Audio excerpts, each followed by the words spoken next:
We're here at Drewry Farms. Nestled in the heart of Surry County. The farm is a little over 400 acres, a little over 200 in cultivation. Miles away from big city bustle and hustle. Come here.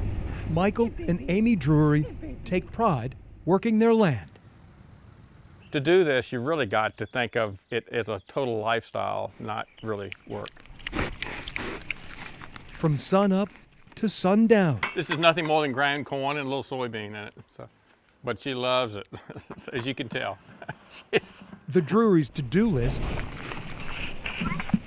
is long. We love animals. My husband loves animals, and he feels like it's not a real farm unless there are animals on the farm. Come here, girl. Rosie, this is Rosie cow. Family milk cow. From nurturing newborns. And that's our first calf. To selling strawberries. Our quality of life is really high. We pretty much eat off the farm. An attorney by trade, Michael is shouldering centuries of family tradition. Work all the time, but I don't call it work. This is my golf. His ancestors have been farming in this area since the 1600s. My favorite building on the farm, this is my man cave. It's the smokehouse, and it's been here for a couple of hundred years. Farm life has its advantages, especially during a pandemic. We isolate most days anyway. But the impact of COVID weighs heavy on Michael and Amy. We are such a small rural community that we know people who have died from COVID. This spring, the Drewrys are growing a different crop. When you see it laid out on a scale like this, then it becomes real. One seed this couple has never sown before. Every one of these flags represents a family grieving, a person lost.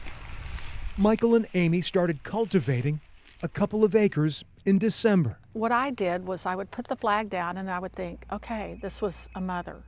And then I'd place another flag and I'd go, this was somebody's father. Right along Route 31 for all to see, sadness is sprouting. As the pandemic drug on, we felt like we just couldn't sit around and do nothing. Their field of flags is yielding depressing gains, a vivid reminder of the Virginians lost. As I'm planting a flag, I remember that this is a person who got sick, that had a family, that went to a doctor, that nurses nursed them through their illness, and unfortunately an undertaker put them in the ground. Every flag. With the Commonwealth's COVID death toll topping 10,000, the Drewrys stay busy. This county is not very big, but the 9 victims, I know them all. Every few weeks, Michael and Amy add a few more rows. So the first thing that comes to my mind is I turn in the driveway and I go, gosh, it's pretty, all those pretty colors. And then it comes to my mind that each one of these waving flags is a person. Their pasture of silent sentinels in full bloom. The effort is worth it. It is one crop these farmers never hope to harvest again. That is a lot. It's too many. It's too much. The field of flags will be fluttering for a few more weeks. If you'd like to see the memorial in person, Drewry Farms is located at 541 Strawberry Lane in Wakefield. For I Have a Story, I'm Greg McQuade, CBS 6 News.